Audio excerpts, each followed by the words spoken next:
नमस्कार, भारत के पहले digital mobile news channel metro TV में आपका स्वागत है। मैं हूं अनामिका और अब नजर डालेंगे खबर जल्दी पर। उत्तर प्रदेश की राजधानी लखनऊ में पहली बार इस्लामिक सेंटर ऑफ इंडिया की ओर से मौलाना खालिद फरंगी की पहल पर ऐशबाग ईदगाह में पुरुषों के साथ महिलाओं ने भी की एक साथ ईद की नमाज अदा की। जानकारी के मुताबिक करीब 5 लाख लोगों ने नमाज अदा की। इसमें करीब 5000 महिलाएं शामिल हुई। हालांकि यहां महिला नमाजियों के लिए अलग से पर्दे की चहर दीवारी की व्यवस्था की गई। महिला नमाजियों की इमामत भी मौलाना खालिद रशीद फरंगी ने की। ये पहला मौका है जब महिला पुरुषों ने एक साथ नमाज अदा की है। ईद की नमाज के लिए आज ऐशबाग ईदगाह में प्रदेश के मुख्यमंत्री अखिलेश यादव और गवर्नर राम नाईक भी पहुंचे। उन्होंने लोगों को ईद की मुबारकबाद दी। पड़ोसी देश बांग्लादेश में ईद की नमाज के दौरान बम धमाका हुआ है। इस धमाके में 12 लोगों के घायल होने की खबर है। धमाके में अब तक 4 के मारे जाने की खबर है। मरने वालों में एक पुलिसकर्मी भी शामिल है। किशोरगंज में ये धमाका हुआ है। ये बांग्लादेश की राजधानी ढाका से 80 किलोमीटर की दूरी पर है। ये धमाका बांग्लादेश में ईद के सबसे बड़े आयोजन के दौरान हुआ है, जहां लगभग 30,000 लोग नमाज अदा करने के लिए जुटे थे। ब्लास्ट बांग्लादेश के किशोरगंज जिले में हुआ है। धमाके की वजह का अभी तक पता नहीं लग सका है। बता दें कि ढाका हमले के महज 6 दिन बाद ही ये ब्लास्ट हुआ है। जेडीयू के राज्यसभा सांसद और नेता अली अनवर ने केंद्रीय मंत्री स्मृति ईरानी को लेकर विवादित बयान दिया है। एक चैनल से बातचीत के दौरान अनवर ने कहा कि स्मृति ईरानी को खराब विभाग नहीं मिला है, उन्हें तन ढकने वाला विभाग मिला है। अली अनवर ने ये बयान स्मृति ईरानी का विभाग बदलने को लेकर दिया। हाल में हुए कैबिनेट फेरबदल में स्मृति ईरानी से मानव संसाधन विकास मंत्रालय वापस लेकर उन्हें कपड़ा मंत्रालय का जिम्मा सौंपा गया है। इस पर बीजेपी नेता सिद्धार्थनाथ सिंह ने कहा है कि ये स्मृति ईरानी के लिए किया गया घटिया कमेंट है। नीतीश कुमार के मन में महिलाओं के प्रति जरा भी सम्मान है तो अली अनवर को हटाए। इससे पहले आम आदमी पार्टी नेता कुमार विश्वास ने भी इस बयान को बिना अली अनवर का नाम लिए असभ्य, अशालीन व निंदनीय बताया था। इस्लाम के विवादित प्रचारक जाकिर नाइक के राजनीतिक कनेक्शन का खुलासा हुआ है। इस कनेक्शन में जो नाम आया है वह काफी चौंकाने वाला है, क्योंकि वह नाम कांग्रेस महासचिव दिग्विजय सिंह का है। इसके बाद इस मामले में राजनीति भी तेज हो गई है। दिग्विजय 2012 में जाकिर नाइक के कार्यक्रम में गए थे। दिग्विजय सिंह ने जाकिर की तारीफ की थी। जिन जाकिर नाइक पर आज आतंक की ओर उकसाने वाले बयान देने के आरोप लग रहे हैं, उन जाकिर को दिग्विजय सिंह ने शांति दूत बताया था। दिग्विजय सिंह ने एक कार्यक्रम में जाकिर की जबरदस्त तारीफ की थी। दिग्विजय सिंह ने इस मामले में सफाई दी है। उन्होंने कहा कि वीडियो में देखा जा सकता है कि मैंने वहां सिर्फ सांप्रदायिकता के खिलाफ बात की थी। इसके साथ ही सद्भावना के बारे में उल्लेख किया था। देश भर में आज ईद उल फितर मनाई जा रही है।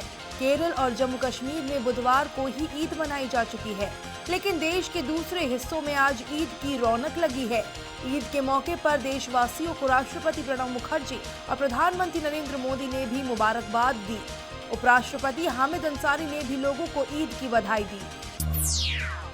मुस्लिम समुदाय के सबसे बड़े त्योहार ईद के मौके पर पीएम मोदी ने पाकिस्तान के पीएम नवाज शरीफ को बधाई दी। पीएम मोदी ने शरीफ को फोन कर उन्हें और पाकिस्तान की जनता को ईद की मुबारकबाद दी। इसके पहले भारत पाक सीमा पर अटारी वाघा बॉर्डर के पास बॉर्डर गार्ड्स ने आपस में एक दूसरे को मिठाई देकर ईद की मुबारकबाद दी। कश्मीर के कुछ हिस्सों में ईद के त्योहार की खुशी पथराव और उसके बाद हुई हिंसक झड़पों से फीकी पड़ गई। बुधवार को हुए पथराव और बाद की कार्रवाई में 30 लोग घायल हो गए। घायलों में से एक सीनियर पुलिस अफसर एवं 20 अन्य सुरक्षा कर्मी शामिल है। ईद की नमाज के बाद कई जगहों पर झड़प हुई। नमामि गंगे के अहम चरण का शुभारंभ आज से हो रहा है। संयोग है कि ईद का त्योहार भी आज है। गंगा की सफाई के लिए 2000 करोड़ रुपए की लागत वाली 300 परियोजनाओं की शुरुआत होने जा रही है। केंद्र सरकार के 3 मंत्रालय के मंत्री हरिद्वार में इस महत्वाकांक्षी परियोजना का श्री गणेश करेंगे। साल 2003 में छेड़े गए इराक युद्ध के मामले में जांच करने वाली समिति को पेश किए गए सबूतों के अनुसार ब्रिटेन को 2001 में भारतीय संसद पर हुए आतंकी हमले के मद्देनजर भारत पाकिस्तान परमाणु युद्ध की आशंका थी। ब्रिटेन ने दोनों देशों को सैन्य टकराव को समाप्त करने के लिए समझाने और मनाने का प्रयास किया था। इराक युद्ध पर जांच रिपोर्ट सार्वजनिक की गई है। महाराष्ट्र में बीजेपी के साथ गठबंधन होने के बावजूद शिवसेना पीएम मोदी पर निशाना साधने का एक भी मौका नहीं छोड़ती। हालांकि इस बार पीएम मोदी के कैबिनेट विस्तार और फेरबदल के बाद शिवसेना ने स्मृति पर चुटकी ली है। अपने मुखपत्र सामना में शिवसेना ने लिखा है कि पीएम मोदी ने अपने मंत्रिमंडल का विस्तार करते वक्त सबसे बड़ा झटका स्मृति ईरानी को दिया। पाकिस्तान के प्रतिबंधित जमात उद दावा के प्रमुख और मुंबई हमले के मास्टरमाइंड हाफिज सईद ने ईद के मौके पर एक सभा में भारत और अमेरिका के खिलाफ फिर जमकर जहर उगला। हाफिज सईद ने कहा कि भारत और अमेरिका मिलकर पाकिस्तान के खिलाफ एक बड़े युद्ध की तैयारी में है। दिल्ली सीएम केजरीवाल ने अपने प्रधान सचिव राजेंद्र कुमार को सस्पेंशन ऑर्डर दे दिया। राजेंद्र कुमार को सोमवार को सीबीआई ने गिरफ्तार किया था, जिसके बाद उन्हें सस्पेंड किया गया है। सस्पेंशन ऑर्डर 4 जुलाई से लागू हो गया है। ऑर्डर में यह भी कहा गया है कि राजेंद्र कुमार डिप्टी सीएम मनीष सिसोदिया की मंजूरी के बिना हेडक्वार्टर नहीं छोड़ सकते हैं। महिलाओं को ऑनलाइन ट्रोल से बचाने के लिए महिला और बाल विकास मंत्रालय द्वारा कदम उठाने के एक दिन बाद राष्ट्रीय महिला आयोग की अध्यक्ष ललिता कुमार मंगलम ने कड़ी आपत्ति जताई। उन्होंने पूछा कि नेट पर कोई कैसे निगरानी रख सकता है। कुमार मंगलम ने कहा, आप नेट की निगरानी नहीं कर सकते, ये खुला क्षेत्र है। मध्य प्रदेश में मानसून की बहुत भारी मार पड़ रही है। मौसम विभाग ने अगले 72 घंटों की चेतावनी देते हुए रेड अलर्ट जारी किया है। मौसम विभाग के डीडीजीएम बीपी यादव के मुताबिक सतना के ऊपर बना कम दबाव का क्षेत्र मानसूनी हवाओं को अपनी तरफ खींच रहा है। इस वजह से मध्य प्रदेश के ऊपर घने बादलों का जमावड़ा बन गया है। जम्मू कश्मीर में ईद के मौके पर आतंकी संगठन लश्कर ए तैयबा ने मस्जिदों के बाहर धमकी भरे पोस्टर लगाए हैं, जिसमें पुलिस और सेना की मुखबिरी करने वालों को गोली मारने की धमकी दी गई है। उर्दू में लिखे गए इस पोस्टर में लश्कर ने कहा है कि महिलाएं आर्मी या पुलिस ट्रेनिंग कैंप में ना जाए। साथ ही ठेकेदारों को सेना के साथ मिलकर काम न करने के लिए कहा गया है। लश्कर के इस पोस्टर में साफ साफ लिखा गया है कि अगर किसी व्यक्ति पर हल्का भी शक होगा तो उसे वही गोली से उड़ा दिया जाएगा। साथ ही सेना और पुलिस की मुखबिरी करने वालों के बारे में जानकारी भी मांगी गई है। स्मृति ईरानी ने कपड़ा मंत्रालय का कार्यभार संभाल लिया है। मानव संसाधन विकास मंत्रालय चुनने के बाद स्मृति नाराज बताई जा रही थी। इससे पहले स्मृति ईरानी ने केंद्रीय मानव संसाधन मंत्रालय से कपड़ा मंत्रालय में अपने ट्रांसफर को स्वीकार करते हुए ट्वीट किया। स्मृति ईरानी ने ट्विटर पर प्रधानमंत्री को धन्यवाद देते हुए लिखा है कि उन्होंने मुझे पहले एचआरडी मंत्रालय के माध्यम से देश की सेवा का अवसर दिया और अब कपड़ा मंत्रालय के माध्यम से स्मृति ने प्रकाश जावड़ेकर को एचआरडी की जिम्मेवारी मिलने पर बधाई दी है। इस्लामिक रिसर्च फाउंडेशन के संस्थापक जाकिर नाइक ढाका आतंकी हमले के बाद चर्चे में आ गए हैं। हमले को अंजाम देने वाले 5 आतंकियों में से एक जाकिर नाइक को फॉलो करता था। जानकारी के मुताबिक एनआईए जाकिर नाइक पर शिकंजा कस सकती है। सूत्रों से प्राप्त जानकारी के अनुसार एजेंसी उनके भाषण की जांच कर रही है।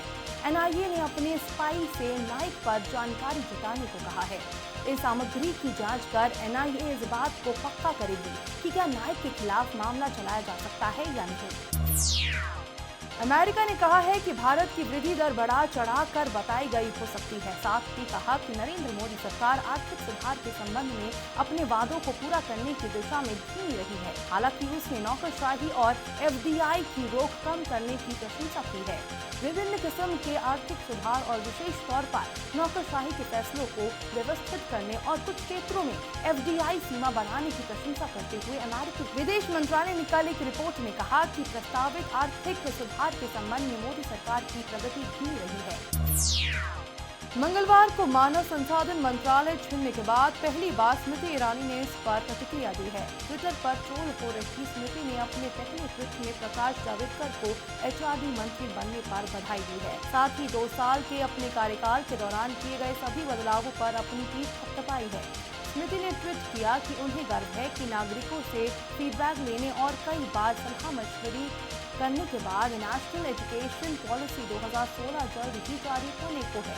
स्मृति ने ट्वीट किया कि बीते 2 साल में एचआरडी मंत्रालय ने जो भी पहल की है या फैसला लिया वो शिक्षा क्षेत्र की बेहतरीन के लिए लिया गया है।